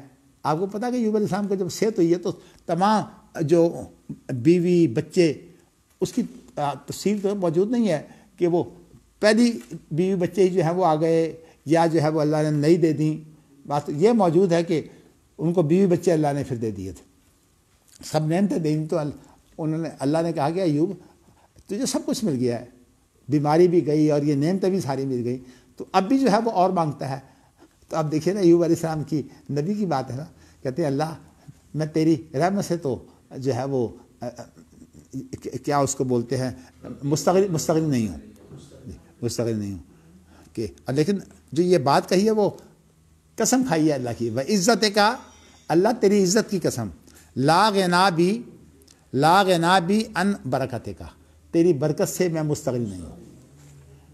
تو اب دیکھیں نا یہ اللہ کو پتہ ہے کہ انسان کا کیا مزاج ہے، تو اس لیے اللہ تعالیٰ جو ہے وہ پھر جو ہے وہ انسان کو معاف بھی کرتے ہیں اور دیتے بھی ہیں. لیکن اتنی بات ہے کہ اللہ کا بندہ بنا رہے نا تو پھر سب کچھ خیر ہے. لیکن اگر اللہ کے سامنے کبر کی بات آ گئی تو رائی برابر بھی آ گیا، بس پھر گیا. تو اس لیے جس کی بھی تباہی ہوتی ہے وہ کبر سے ہوتی ہے. انسان تھوڑا سا جو ہے وہ ایک عہدے پر بیٹھ جاتا ہے تو اس کے بعد یہ سیاستدانوں کا کام ہی یہ ہے کہ ایک دفعہ جو ہے وہ اقتدار پر آ جائیں پھر اس کے بعد ان سے آپ مل نہیں سکتے. ان کے اپنے مفادات ہوتے ہیں، اس کی وجہ سے ملاقات ہوگی، ورنہ آپ ان کے ملنا ہی بڑی دور کی بات ہے. میں کل ہی سوچ رہا تھا کہ میں ڈھونڈ رہا تھا ان لوگوں کو جو چند روز پہلے میرے پاس ووٹ کے لیے آئے تھے. میں نے کہا کم از کم ان سے میں کہتا ہوں کہ یہ دروازے جو ہے وہ کھول دیے جائیں. مجھے مل ہی نہیں رہے تھے. تو آج نہیں ملتے تو اس کے بعد کسی نے منتخب ہو جانا تو پھر کہاں کسی نے ملنا ہے. چلیے جی، یہ تو خیر معلقات تھے. اب اس کے بعد جو ہے وہ امام بخاری باسند ایک جو ہے وہ حدیث لا رہے ہیں. اس کے اندر ایک اور پہلو بیان کریں گے.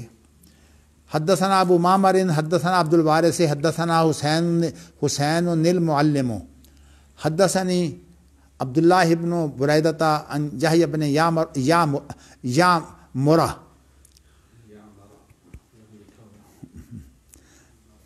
ہاں ویسے یا مرہ ہی ہے، ٹھیک ہے. تو عن ابن عباس ان النبی صلی اللہ علیہ وسلم کان یقول. ویسے تو یہ چونکہ حرف عطین ہے نا اس کے شروع میں، تو اس وجہ سے جو ہے وہ غیر منصرف ہے نا، یا مرا. تو اچھا اس کے بعد ان ابن عباس ان النبی صلی اللہ علیہ وسلم کان یقول اعوذ بعزتک التی واعوذ بعزتک الذی لا الہ الا انت الذی لا یموت والجن والانس یموتون. اللہ اکبر.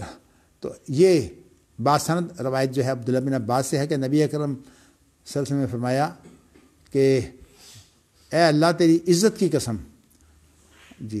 اور اس کے بعد چونکہ عزت اللہ کی ہے اس لیے ضمیر جو ہے وہ مذکر کے لیے آئے ہیں. اور قرآن مجید میں بھی ایسا انداز اختیار کیا جاتا ہے اگر وصف کا جو بیان ہو تو اس وقت تو اللہ تعالیٰ لانا چاہیے تھا، لیکن یہاں چونکہ عزت کا یہ عزت جو ہے یہ اللہ سے جو ہے وہ مربوط ہے. یعنی اللہ کے اوصاف جو ہوتے ہیں ان کا تعلق اللہ سے ہوتا ہے اور وہ مخلوق نہیں ہوتے. یعنی اللہ کی جو ہے وہ پیدائش سے ان کا وجود نہیں ہوتا. تو یہ ابھی میں بات نہیں کرتا، اصل میں اس کا تعلق جو ہے وہ ارادے اور مشیت سے ہے، اس لیے ارادے اور مشیت کی جب بات آئے گی تو میں پھر انشاءاللہ آپ کو جو ہے وہ جو فعلی صفات ہے پھر ان کی انشاءاللہ تشریح کروں گا انشاءاللہ. تو یہاں جو ہے وہ کہا کہ وہ اللہ، یعنی خطاب تو کر دیا نا، لا الہ الا انت، کہ تیرے علاوہ تو کوئی معبود نہیں ہے. یہ آپ کو بتاؤں کہ جو ترجمہ یہ لوگ کہتے ہیں نا کہ لا الہ الا اللہ کا معنی کہ اللہ مستحق ہے، یہ اس کا صحیح ترجمہ نہیں ہے. تو صحیح ترجمہ جو ہے وہ یہ ہے کہ اے اللہ، ہم جو ہے وہ اقرار کرتے ہیں کہ یعنی یہ ارادہ ہے، یعنی توحید الوہیت ہے لا الہ الا اللہ، یہ توحید ربوبیت نہیں ہے. یعنی توحید ربوبیت تو خیر تمہید ہوتی ہے، وہ اس میں موجود ہے، لیکن یہاں جو اصل مقصد ہے وہ کیا ہے کہ اے اللہ تیرے علاوہ ہم جو ہے وہ کسی کے پاس جو ہے وہ لاچار ہو کر نہیں آتے. اصل میں الہ اس کو بولتے ہیں جس کے پاس انسان جو ہے وہ بے چین ہو کر لاچار ہو کر جو ہے وہ جس کی طرف رجوع کرے، اس کو بولتے ہیں الہ. تو اس لیے یہاں مراد یہی ہے کہ ہم صرف اللہ کی طرف جو ہے وہ رجوع کرتے ہیں. تو لا الہ الا انت. اچھا، اس کے بعد مزید اس کی تشریح ہے کہ اللہ کو موت نہیں ہے، اور جبکہ جو ہے جن اور انسان جو ہیں وہ تمام کا تمام کو جو ہے وہ موت ہے. جنوں کے بارے میں عام طور پر یہ مشہور ہے کہ ان کی زندگی بہت لمبی ہوتی ہے. دیکھیے، ہم اس زندگی کے بارے میں تو بات نہیں کرتے، اسی لیے جو ہے وہ جنوں کی شریعت بھی جو ہے وہ کل انسانوں کی شریعت نہیں ہے. جنوں کے کچھ معاملات جو ہیں وہ امتیازی ہیں. اب جیسے آپ دیکھیے نا جی کہ ہڈی جو ہے، اس ہڈی کے اوپر اب اللہ تعالیٰ کی جو ہے وہ رزاق کیسے رزق مہیا کرتا ہے، یہ جنوں کی خوراک ہوتی ہے. اس کے اوپر گوشت لگتا ہے یا جو ہے وہ ہڈی ہی جو ہے وہ گوشت کی صورت اختیار کر کے، اس لیے کہ جنوں کا جس طرح اس ناسوتی دنیا سے تعلق نہیں ہے نا، اسی طرح جو ہے وہ ان کا جو رزق ہے اور ان کے جو معاملات ہیں وہ بھی ہم سے کافی مختلف ہیں. اور یہ چند ایک مثالیں میں اس لیے آپ کو دے رہا ہوں تاکہ یہ بتاؤں کہ جنوں کی ساری شریعت جو ہے وہ انسانوں کی طرح نہیں ہے. اگرچہ بنیادی طور پر نبی اکرم صلی اللہ علیہ وسلم جو ہیں ان کے نبی ہیں، لیکن ان کی شریعت کا فرق ہے. اسی طرح جو لد ہے وہ ان کے جو جانور ہیں جنوں کے، یہ ان کی خوراک ہے. اور جس طرح ہمیں جنات نظر نہیں آتے، اسی طرح ان کے جانور بھی ہمیں نظر نہیں آتے، اور اس کے اوپر جو خوراک لگتی ہے وہ بھی ہمیں نظر نہیں آتی. ہمارے سامنے تو ہڈی پڑی ہوتی ہے، لیکن اب اس کے اوپر خوراک لگی ہے یا اس کے اندر خوراک جو ہے وہ ایسی پیدا ہوئی ہے، ہم اس کی کیفیت سے واقف نہیں ہیں. اس لیے کہ برزخی معاملات جن کا ہمیں علم نہ ہو، ولا تقف ما لیس لک بہ علم، جس کا تجھے علم نہ ہو اس کے بارے میں تو اپنی زبان بند کر لے. برزخی معاملات کے اندر بھی یہی بات جو ہے وہ ہمیں کہنی پڑتی ہے. لیکن یہ آپ کو بار بار کہہ چکا ہوں کہ پیش گوئیوں کے بارے کو جو ہے وہ برزخی معاملات جو ہے، لیکن یہ بھی نہیں ہے کہ پیش گوئیوں میں معجزہ نہیں ہوتا. پیش گوئیوں میں معجزات بھی ہیں. جو معجزات ہیں ان کے اندر معاملات جو ہوتے ہیں وہ ہمارے اس کائنات کے ضابطے اور اصول نہیں وہاں چلتے. تو لیکن اتنی بات ہے کہ یہ جو ہم کہتے ہیں نا کہ ہم کیفیت سے بات نہیں کرتے، اس کا تعلق جو ہے وہ صرف ان چیزوں سے ہے جو برزخی ہیں. اس لیے کہ ایک یہ میدان محشر سے پہلے ہے نا، وَمِن وَرَائِهِمْ بَرْزَخٌ إِلَىٰ يَوْمِ يُبْعَثُونَ، موت سے لے کر میدان محشر تک جو ہے یہ برزخ ہے. اور اس برزخی حالات سے بھی ہم واقف نہیں ہیں. اس لیے کل ہی بات آئی تھی، نبی اکرم صلی اللہ علیہ وسلم جو ہے ان کے سامنے پیش ہوتے ہیں اور وہ کہتا ہے کہ سوال ہوتا ہے کہ ان کے بارے میں تمہارا کیا خیال ہے؟ تو وہ کہتا ہے کہ یہ تو وہی ہے، یعنی مسلمان جو ہوتا ہے، مومن جو ہوتا ہے، وہ کہتا ہے یہ تو وہی ہے جو ہمارے نبی ہیں. اور جو منافق ہوتا ہے وہ کہتا ہے سمیعت الناس یقولون شیئا فقلتہ، وہ پہچان ہی نہیں سکتا. تو کہنے کا مقصد یہ کہ یہ معاملہ بھی برزخی ہے. لیکن یہ جو پیش گوئیوں کے معاملات ہیں نا، ان کو جو ہے وہ برزخی بنانا جو ہے یہ غلطی ہے، اور یہی وجہ ہے کہ پیش گوئیوں کے معاملات کے بارے میں جو ہے وہ صحابہ آپس میں باتیں کیا کرتے تھے، تو صحابہ کے اندر اختلافات بھی ہے، جیسے کہ پیچھے گزر چکا ہے آپ کا جو دجال کے ساتھ کس کا ذکر آیا تھا جی؟ حضرت عمر کے بعد حضرت عمر نے، ہاں ابن سیاد، تو ابن سیاد جو ہے اس کے بارے میں صحابہ کا اختلاف آیا تھا کہ جابر، حضرت عمر وغیرہ تو کہتے تھے قسم کھا کر، اور اللہ کے رسول کے سامنے قسم کھاتے تھے، لیکن یہ ہے کہ اس کے بارے میں جو دیگر صحابہ ہیں جیسے کہ تمیم داری، اب تمیم داری کی بات تو یہ ہے کہ وہ دجال سے ملا ہے باقاعدہ ایک جزیرے میں، لیکن صورت آ رہی ہے کہ دجال جو ہے وہ آدم کی اولاد میں سے ہے، آدم کی اولاد میں سے ہونے کے باوجود جو ہے وہ اللہ تعالیٰ اسے وہ صلاحیتیں دے دیں گے جو بہت بڑی آزمائش بن جائے گی، اور یہ اللہ کے لیے کوئی مشکل نہیں ہے۔ عیسیٰ علیہ السلام کو یہ صلاحیتیں جو ہیں وہ دی نہیں ہیں، مردوں کو زندہ کرتے تھے، اور اسی طرح جو ہے وہ جی مال و دولت کے بارے میں بھی کس طرح جو ہے وہ ساری اللہ کے حکم سے جو قرآنی آیات میں جو ہے موجود ہیں۔ تو کہنے کا مقصد یہ ہے کہ اللہ کسی کو جو ہے وہ یہ چیزیں نعمتیں دے دیں، لیکن دجال ہے آدم کی اولاد میں سے، یعنی یہ نہیں ہے کہ انسانوں سے باہر ہے انسانی۔ چلیے جی اگلی حدیث جو ہے وہ حدثنا ابن ابی الاسود حدثنا حرمی حدثنا شعبۃ عن قتادۃ عن انس عن النبی صلی اللہ علیہ وسلم قال یلقی فی النار، تو اس کے اندر جو ہے وہ یہ الفاظ آ گئے ہیں اس شخص کے بارے میں، یبقی رجل بین الجنت والنار جو ہے، تو یہ تو خیر بات کی بات ہے، اس سے پہلے اس کا بھی ذکر ہے کہ اس کو آگ میں ڈالا جائے گا، اور میں بتا چکا ہوں کہ آگ میں ڈالنے کی صورت یہی ہوگی کہ پل صراط پر پھر ایسے لوگ جو ہے وہ کٹ کٹ کر جو ہے وہ جہنم میں گریں گے۔ اللہ اکبر اللہ اکبر۔ اس کے بعد وقال علی خلیفۃ حدثنا یزید بن زرعین اللہ اکبر حدثنا سعید عن قتادۃ عن انس وعن معتمر سمیت ابی عن قتادۃ عن انس عن النبی صلی اللہ علیہ وسلم قال لا یزال یلقی فیہا وتقول هل من مزید۔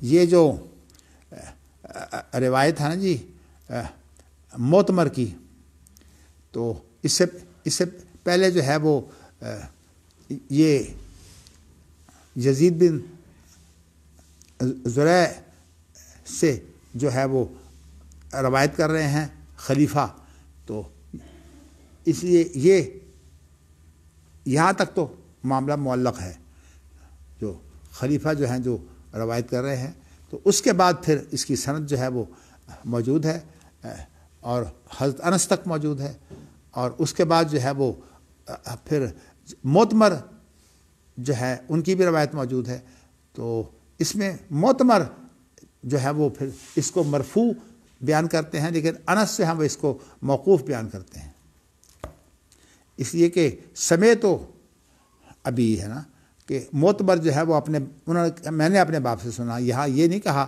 کہ سمینا جو ہے، سمینا کا لفظ نہیں ہے، سمیت تو ہے، تو اکیلے معتبر ہیں جو کہتے ہیں میں نے اپنے باپ سے سنا، تو کیا اور میرے باپ نے جو ہے وہ قتادہ سے روایت کی ہے اور قتادہ نے انس سے روایت کی ہے، گویا کہ یہ دو سندیں جو ہے وہ الگ الگ بن گئی ہیں، حدیث ایک ہی ہے حضرت انس سے، لیکن جو طرق ہیں روایتیں جو ہیں وہ دو بن گئی ہیں۔ یہ لفظ جو ہے نا ہمارے ہاں بہت زیادہ ترجمہ میں غلطی ہوتی ہے کہ عام طور پر حدیث کو بھی روایت کہہ دیتے ہیں، ویسے بات درست ہے لیکن اس سے بڑا مغالطہ پیدا ہوتا ہے۔ روایت اگر امتیازی لفظ کے طور پر ہم استعمال کریں، جیسے کہ حدیث و سنت کا بھی ہم اعتباری جو ہے وہ فرق کرتے ہیں، اسی طرح روایت کسی چیز کی کے آگے چلانے کو کہتے ہیں، اور جو حدیث ہوتی ہے وہ نبی اکرم صلی اللہ علیہ وسلم کے بارے میں کوئی گفتگو جو صحابی خبر کی صورت میں کرتا ہے نا، اس کو جو ہے وہ حدیث کہتے ہیں. اور سنت جو ہے اس سے مراد خود نبی اکرم صلی اللہ علیہ وسلم کے اوپر وارد جو حالات ہیں، یعنی حدیث سے جب فرق کریں گے تو اس وقت آپ کی انفرادی اور اجتماعی زندگی سنت ہوتی ہے، اور اس کو جو ہے جب آپ بات کی صورت دے دیتے ہیں تو وہ حدیث بن جاتی ہے، پھر اس حدیث کی آگے پھر روایت ہوتی ہے. تو اس طرح ان تینوں کا جو ہے وہ تھوڑا تھوڑا فرق بھی ہے، لیکن اعتباری فرق ہے، مال کے اعتبار سے کوئی فرق نہیں ہے. اچھا جی، اس کے بعد یہ ہے کہ حضرت انس نے نبی اکرم صلی اللہ علیہ وسلم سے بیان کیا ہے، قالا لا یزال یلقا فیہا، یعنی ایسا ہوتا رہے گا ہمیشہ کہ جہنم کے اندر جو ہے وہ لوگ ڈالے جاتے رہیں گے. وتقول حل من مزید، اور جہنم یہ کہتی رہے گی کہ اللہ اور مطلب ہے کہ جہنم جو ہے وہ بھرے گی نہیں، اور تو حتیٰ یضع فیہا رب العالمین قدمہ، یہاں تک کہ پھر اللہ رب العالمین اپنا قدم جو ہے وہ جہنم میں رکھیں گے. تو یہاں ذرا بات قدم کی آ گئی ہے، یہ اللہ تعالیٰ کی وہ ذاتی چیزیں ہیں. میں نے اس لیے جو ہے وہ عام طور پر ہمارے اسلاف جو ہے وہ 3-4 لفظوں سے تو بچتے ہیں. وہ ایک تو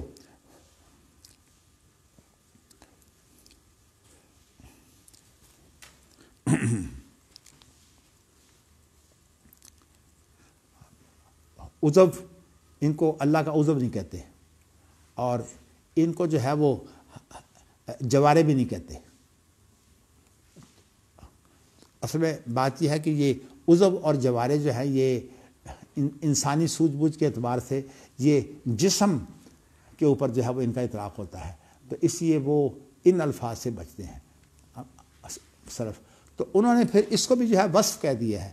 لیکن اب صورت آ رہی ہے کہ عام طور پر جو وصف ہے وہ کہا جاتا ہے جس کے ساتھ اللہ کو بیان کریں. ویسے تو یہ ہاتھ ہو گیا، چہرہ ہو گیا، قدم ہو گیا، ان سے اللہ کا بیان تو ہے، لیکن ان کے اندر ایک اشارہ ہے کہ یہ کوئی ایسی چیزیں ہیں جیسے اللہ کی ذات کے لائق ہے. ہم یہ تو نہیں کہتے کہ وہ اللہ کا عضو ہے جیسے کہ سلف کی تعبیر ہے. ہم اس کے بارے میں یہ کہتے ہیں کہ اللہ کے لیے ہاتھ ہے، اللہ کے لیے جو ہے وہ چہرہ ہے، لیکن ہم اس کے بارے میں کچھ بھی نہیں کہتے. بلکہ صحیح بات یہ ہے کہ اس کے بارے میں یہ کہہ دیا جائے کہ اللہ کا ہاتھ ہے جیسے اللہ کی ذات کے لائق ہے. اسی طرح جو ہے وہ اللہ کا چہرہ ہے جیسے اللہ کی ذات کے لائق ہے. ان ساری چیزوں کی تشریح انشاءاللہ چونکہ بہت تفصیل سے آگے آئے گی، میں اس لیے اس کو مختصری بھی رکھتا ہوں. اور ابھی میں نے آپ کو جو ان کو میں ایک تعبیر یہ بھی ہے، تعبیریں تو ساری متاخرین کی ہیں، ایک تعبیر یہ بھی ہے کہ یہ اللہ کے ذاتی اوصاف ہیں. تو ان کو وصف کیا کر، وصف ان معنوں میں دیا جاتا ہے کہ اللہ کو ہم جب بیان کرتے ہیں تو اللہ تعالیٰ کی ذات کی جو چیزیں ہیں، لیکن ان کی کیفیت جو ہے جن لوگوں نے پیش کرنے کی کوشش کی ہے کہ میرا خیال یہ ہے کہ وہ طریقہ جو ہے وہ بھی سلف کا نہیں ہے کہ یہ کہنا کہ جی یہ عضو بھی نہیں ہے، یہ جوارے بھی نہیں ہے. بات یہ اگر ہم نے یہ کر دیا تو ایک ہم نے منفی تعبیر تو کر دی، تو اس لیے منفی کیفیت تو ہم نے پیش کر دی نا. تو اس لیے ہم نے صرف اتنا کہنا ہے جیسے اللہ کی ذات کے لائق ہے بس. تو اس لیے میرے نزدیک جو ہے وہ یہی طریقہ بہتر ہے کہ یہ جو قدیم اور حادث کی جو باتیں ہیں نا وہ آئیں گی، لیکن یہ ساری فلسفی تعبیریں ہیں. اور صاف سی بات یہ ہے کہ جو سلف ہیں وہ ایسی تعبیروں سے جو ہے بچتے ہیں. ہاں جی، کون سی اوصاف ذاتیہ؟ اصل میں بات یہ ہے کہ یہ بھی تو ایک تعبیر ہی ہے نا، لیکن اس کے بارے میں یہ کہہ دیا کہ ہم ان کو مانتے ہیں، کیفیت سے ہم بات نہیں کرتے. تو جب کیفیت سے آپ نے بات نہیں کرنی تو پھر ان کو آپ اگر عضو کہتے ہیں یا ان کو آپ جو ہے وہ جوارے کی نفی کریں گے تو تعبیر تو ہو گئی. اللہ کا عضو بھی نہیں ہے، اللہ کا جوارے نہیں ہے. بھائی بات یہ اللہ کی ذات سے جب آپ واقف ہیں گے تو آپ یہی کہیے جیسے اللہ تعالیٰ کے ہاتھ بھی ہے لیکن جیسے اللہ کی ذات کے لائق ہے بس. نہ منفی تعبیر کریں نہ مثبت کریں. یہ ساری انشاءاللہ تفصیل سے چیزیں آئیں گی. یہ کتاب التوحید اس لیے بہت مشکل ہے جی.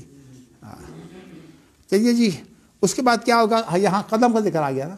تو ویسے تو جو اللہ تعالیٰ کے اس طرح کی جو چیزیں ہیں جن کو صفات ذاتیہ کے نام سے بھی، یہ تعبیر متاخرین کی ہے، یہ سلف کی نہیں ہے. تو اس کے لیے جو الفاظ بہت سے آئے ہیں وہ جو ہیں وہ الفاظ یہ ہیں کہ اللہ کے لیے لفظ وجہ بھی آیا ہے، اور اللہ کے لیے لفظ عین بھی آیا ہے، آنکھ کا ذکر آیا ہے، اور اللہ کے لیے جو ہے وہ نفس کا ذکر بھی آیا ہے، اور اسی طرح شخص کا ذکر بھی اللہ کے لیے آیا ہے، اور جو ہے وہ حقب کا ذکر آیا ہے. حقب اس کو بولتے ہیں، یہاں اللہ تعالیٰ جو ہے وہ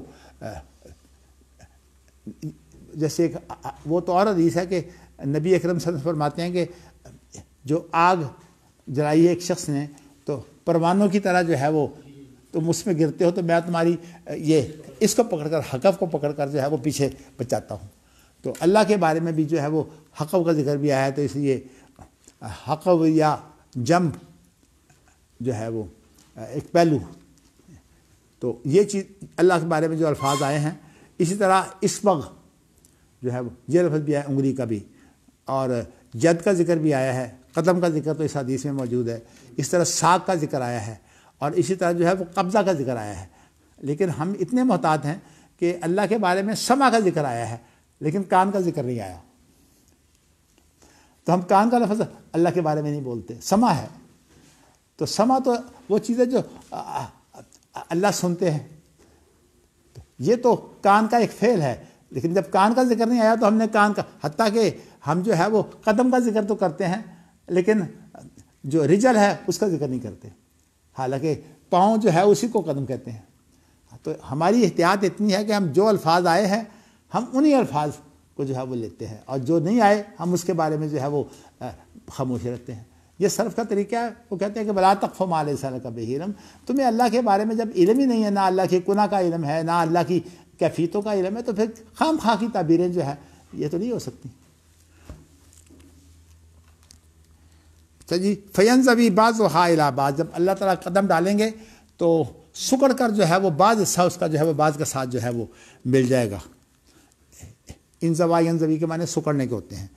تو بعض حصے سکڑ کا جو ہے وہ مطلب ہے جب اللہ قدم ڈالیں گے تو کیا ہوگا، جہنم سکڑ جائے گی. یعنی اللہ جہنم کو تو اس طرح جو ہے وہ بھریں گے جیسے کہ انسان کا جو ہے وہ پیڑ اگر سکیڑ دیا جائے تو ظاہر ہے پھر غذا تو کم کھائے گا نا. تو اسی طرح جو ہے وہ جہنم سکڑ جائے گی. اس کا علاج تو اللہ یہ کریں گے بھرنے کے لیے. وعدہ اللہ نے دونوں سے کیا ہوا ہے، جنت سے بھی ہے جہنم سے بھی ہے. اور یہ وعدہ جو ہے وہ جہنم کا اللہ بھئی اللہ مالک الملک ہے، کیا فرق پڑتا ہے. اللہ تعالیٰ جو ہے وہ اس کو، اس لیے اللہ وعدہ کے باوجود چونکہ اللہ کی رحمت جو ہے وہ اللہ کے غصے پر غالب ہے، اور جہنم تو اللہ کا غصہ ہے، اس لیے جہنم جو ہے وہ سکیڑ دی جائے گی. تو سکیڑ کر اللہ اس کا علاج کریں گے. اچھا، ثم تقولو، پھر جہنم کیا کہے گی.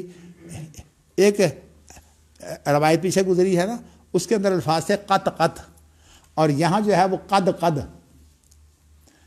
یہ دونوں ایک ہی چیز ہیں.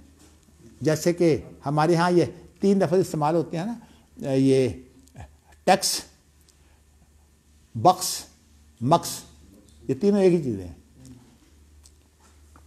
تو اسی طرح جو ہے یہ قط قط اور قد قد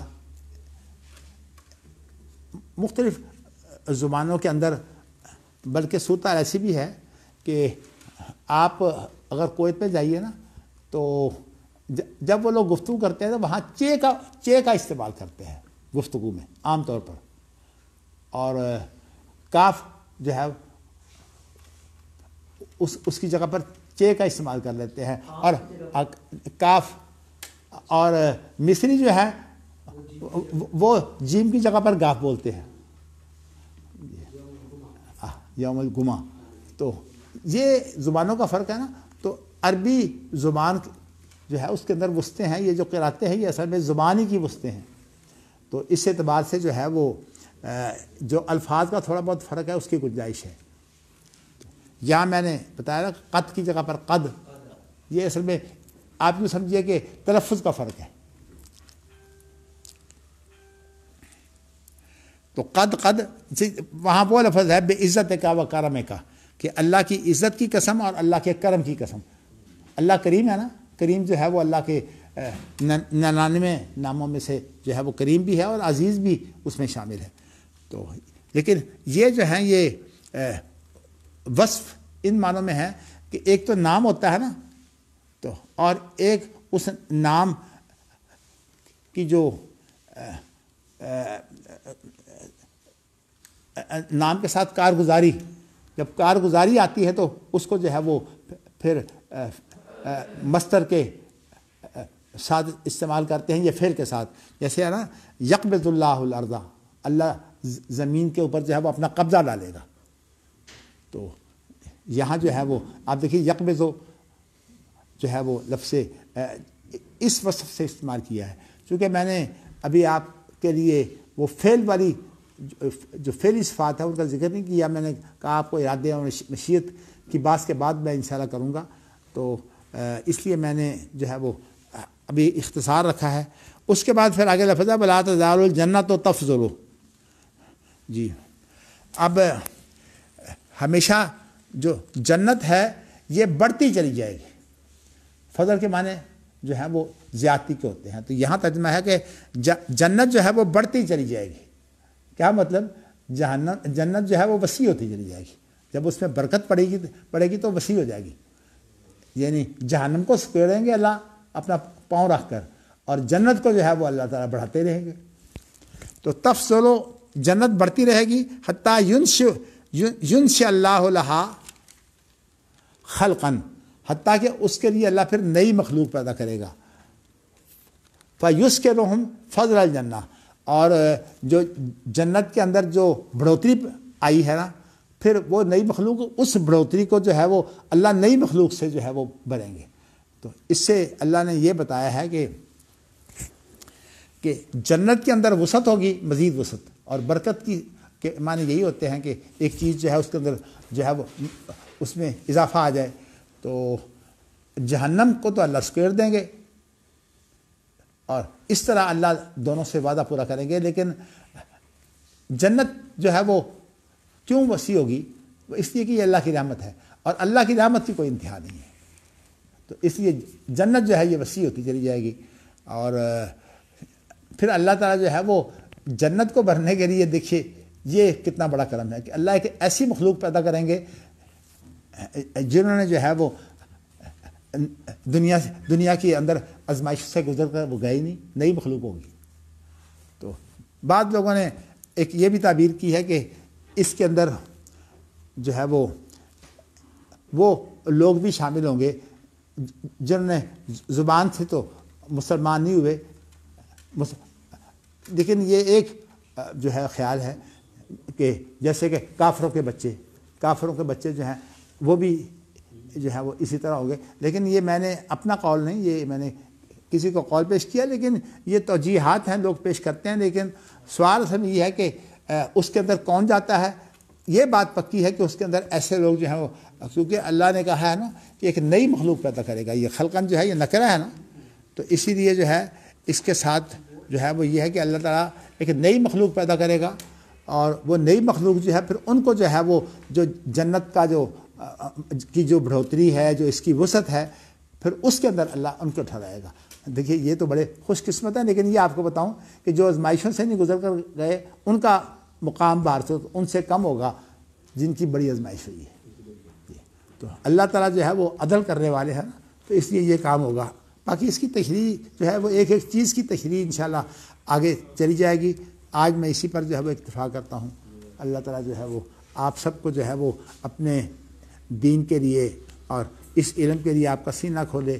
اللہ مجھے بھی توفیق دے اور میرا بھی اللہ سینہ کھولے، اور مجھے اللہ توفیق دے کہ میں جو کچھ بھی اپنے بزرگوں سے میں نے سیکھا ہے میں دوسروں تک پہنچا دوں. صاف سی بات یہ ہے کہ مجھے تو ایک ہی بات کی فکر ہے، مجھے اس بات کی فکر نہیں ہے کہ میں دنیا سے چلا جاؤں گا. حافظ ثناء اللہ مجھے نہیں پتا میرے برابر تھے یا مجھ سے چھوٹے تھے، اس لیے کہ ان کی بھی پیدائش جو ہے وہ کوئی متعین نہیں ہے، میری بھی پیدائش جو ہے وہ متعین نہیں ہے. تو لیکن ویسے وفات تو جب سامنے آ گئی، اب 7 فروری جو ہے ان کی وفات ہوئی ہے. تو ہمیں بھی بات لازماً جانا ہے، لیکن اپنی عمر کے حساب سے تو اب یہی سوچ ہے کہ بہت جلدی جانے والے ہیں، کوئی زیادہ دنیا سے جو ہے وہ دل نہیں لگانا چاہیے. اللہ توفیق دے. لیکن اللہ جو ہے وہ ارحم الراحمین ہے. اللہ بڑا ویسے خطرناک کتاب آ گئی ہے کتاب التوحید. بڑے بڑے علماء اس کے اندر کودے ہیں.